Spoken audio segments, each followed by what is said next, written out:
In this video, we're going to be talking about 50 people who earned a combined $2.8 billion. Say that again. 2.8 with a capital B billion dollars this past year. So if you don't want to feel like you're broke, you want to feel like you switch your major, rob a bank, or just question your overall life decisions up until this point, I highly suggest you just leave this video. Forbes compiled a list of the top 50 highest earning athletes this past year, and I thought it would be interesting to break down which sports have the richest athletes and where those athletes are getting this money from.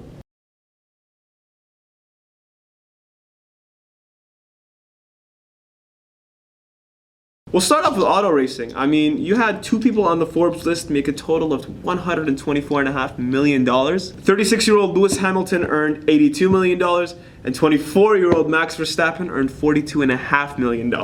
What's notable about these two is that over 89% of both of their earnings were made on the racetrack rather than off it. Now, that may seem obvious to you guys, but as you'll see in the following sports, not every athlete can say that they made most of their money actually playing their sport. Even though there's a lot of discussion about how most fighters should probably be getting paid more, those at the top of the fight game aren't complaining. Conor McGregor and Canelo Alvarez were the only two fighters that made the Forbes list, earning a combined $214 million. Now, one thing that I want to clear up is that this list was completed at the end of May and didn't take into account Floyd Mayweather's $130 million purse that he got off the Logan Paul fight, according to him. Both Floyd and Canelo made the majority of their money actually fighting.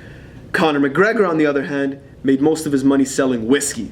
McGregor earned an estimated $180 million this past year, making him the highest paid athlete in any sport. Most of the reason for that is because of his Proper 12 whiskey brand that he started hyping up 3 years ago. He sold his stake in that company this year for $150 million.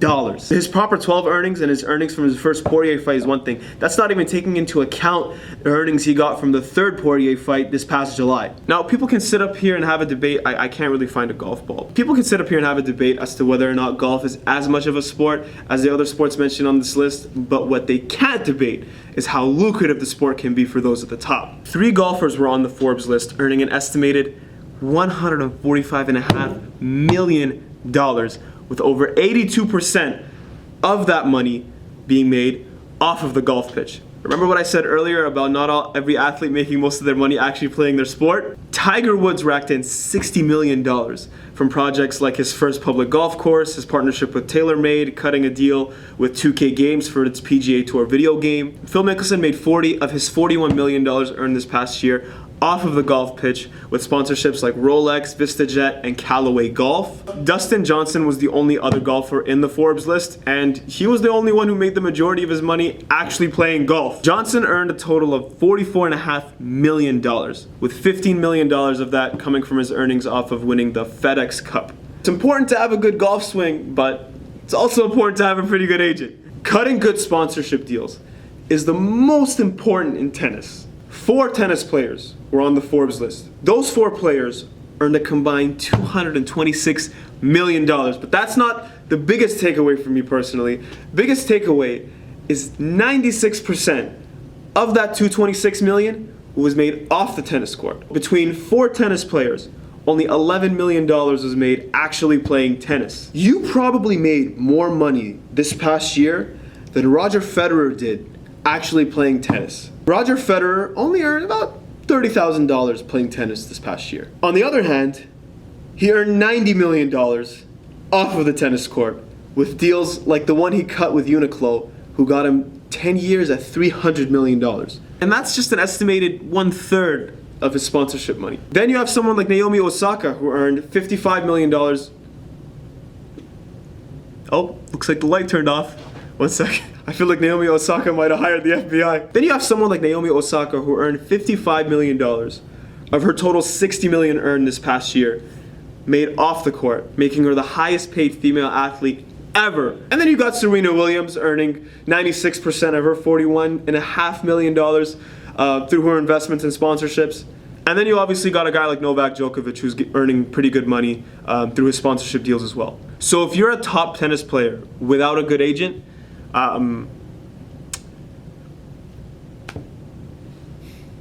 Now we move on to the most popular sport in the world, who had 8 people make, I'm just gonna gather myself before I say this number, 8 people make just over $500 million. $500 million. $500 million. Unlike some of the previous sports, 74% of their earnings were actually made playing soccer. Now, one thing you gotta understand about soccer is, unlike other team sports like hockey or football or basketball, there isn't really a salary cap on how much you can pay a player, which is a lot of the reason why you see the same teams win over and over again, because the rich just get better. There is no draft system or anything. Best players tend to come to the richest owners, and that cycle just continues year after year after year until some other rich guy buys some poor team and then, you know, builds them up, and then they become a real contender. Lionel Messi was the second highest paid athlete behind Conor McGregor on the Forbes list, and he racked in an estimated $130 million. $97 million of that came from his ridiculous contract with Barcelona prior to going to PSG. He's got sponsorships like Adidas, Gatorade, and Pepsi, which got him an extra $33 million. Oh, that's my auto racing car that fell. Not far behind was Cristiano Ronaldo, earning $120 million this past year. He's obviously got sponsorships like Nike, Herbalife, and his own CR7 brand, which earned him $50 million. So if you want to do the Messi versus Ronaldo debate, Messi probably earned more on the field, Ronaldo earned more off of it. That's another, you know, point for the rivalry there. The list then goes on with guys like Neymar, who earned $95 million through his contract extension with PSG, not PNG, the frickin' photo file. His contract extension with PSG, his decision to go to Puma, and his collaboration with Epic Games to make Neymar Fortnite skin. You had Mbappe at $40 million, Mohamed Salah had $37.5 million, Paul Pogba at $35.5 million, Lewandowski at $34 million, 37-year-old Andres Iniesta still making this list. 37-year-old Andres Iniesta earned $30 million playing for a team in Japan, and has $40 million in off-the-field sponsorships and earnings as well. So, I mean, shout out to Iniesta. I mean, I never knew I'd be saying his name when I was doing this research. I have to say, the sport that has the closest 50-50 split of on-the-court earnings and off-the-court earnings is basketball. 13 basketball players were on the Forbes Top 50, and they earned a combined $683.5 billion. 56% of those earnings actually being made on the court. I mean, basketball players get paid. You of course had LeBron James ranked number 1 among ball players, earning $96.5 million. $65 million of that came off the court with his lifetime contract with Nike, Steak and Blaze Pizza, his production company Spring Hill, which helped put together Space Jam, you know, sponsorships with Beats, Calm, 2K Sports, GMC. I mean, I could probably make a whole video talking about LeBron James's portfolio. You also had KD earning 44 of his $75 million earned with his Nike and Degree sponsorships, plus his investment portfolio. I didn't know this, which has more than 40 companies, including Postmates. So, I mean, if you're doing a Postmates delivery, just know you're probably helping out KD, you know? Steph Curry earned a similar amount to his former Warriors teammate, earning 40 of his $74 million made off the court, with his sponsorships like Under Armour, Google, CarMax, and his new equity stake in Oxygen. And of course, like soccer, you had a bunch of other dudes on this list. You had Westbrook, you had Harden, you had guys like Giannis, Klay Thompson, Kyrie, Damian Lillard, CP3, Jimmy Butler, Paul George, AD, all having a similar split in on the court and off the court earnings. So those at the top of the basketball game earn pretty good money on the court, but I mean, if you're a pretty good player, you could probably double your salary on the court just in endorsements and sponsorships and investments and just your overall portfolio off the court as well. Now, before we get to number 1, I do have 2 honorable mentions that I was surprised not to really see on this list. Hockey for one, because I'm Canadian, and baseball. I mean, seriously, I thought there'd be a lot of baseball players on this Forbes list, because every time I hear about baseball, it's usually either someone won the World Series or someone got paid 9 figures. I wonder if there's anyone on YouTube who'd want to make a video about why baseball fell off these past couple of years. You know, I'm just wondering who, you know. This brings us to the sport with the most athletes on the list and the most total earnings, which is America's game, American football. Now, even though the game isn't big outside of North America, you had 18 players on this Forbes list earn a combined $881 million.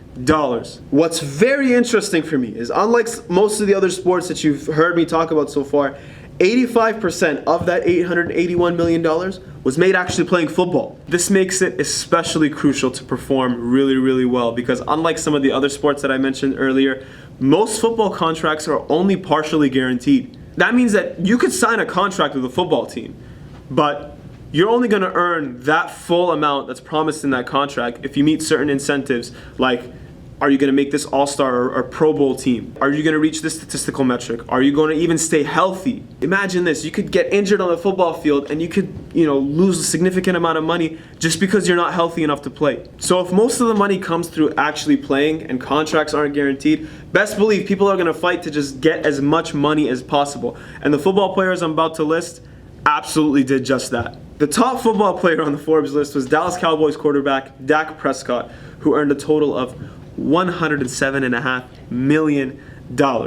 Prescott signed a $160 million deal for 4 years with the Cowboys and got a $66 million signing bonus to come with that. Wow, does Jerry Jones love you. Now, there were only 2 football players on this Forbes list who made a good chunk of their money off the court, and that's Tom Brady and Patrick Mahomes. Brady made $31 million of his total $76 million made this past year off the field through his own TB12 brand and sponsorships like Under Armour, T-Mobile, Fanatics, and other brands. Then you've got Patrick Mahomes, who earned $54.5 million.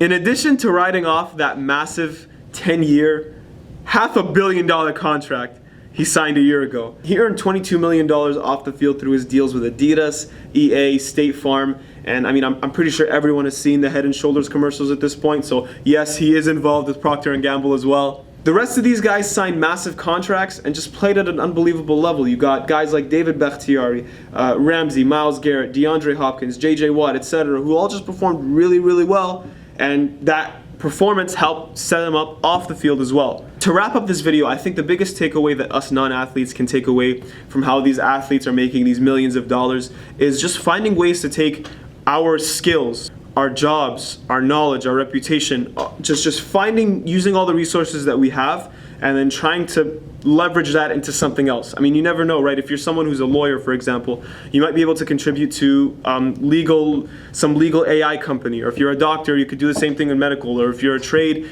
you could find different ways to leverage your own knowledge into building brands that are bigger than yourself. Now, I'm no financial analyst here, so I don't know how many people can become brand ambassadors, but that's the biggest takeaway that just resonated for me. If you have any other takeaways that you have personally, aside from get really jacked or just start playing sports at a really, really early age, let me know in the comments below. I'm just sure that a lot of people can use their skills or their knowledge that they've built in one area and do their best to expand beyond just that. Before I get to bloopers of me trying to, practice my script at the end of this video, I just want to thank you so much for watching all the way up until the end. If you enjoyed it, like, comment, share, subscribe, and stay tuned for episode 3 where I break down the realities of being a sports agent. Yeah, I actually talked to a sports agent about what it's like actually being one. So take care, everybody. Bye-bye.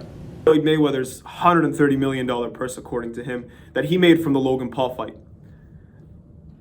I'm just talking to myself here. You want to come in?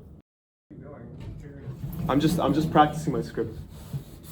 You want to talk to... This is going to be like a blooper reel. Okay, that's not going to go in. Okay, that's not going to go in. Yeah. I'm gonna grab like a bigger camera, so this is just sort of me practicing. Is that what it is, Hugh? Are you? I'll leave you to your thing. I'll try not to play anything loud in the back. No, I'm just practicing, so. Awesome. Take care, Hugh. Take care, my dude. Awesome.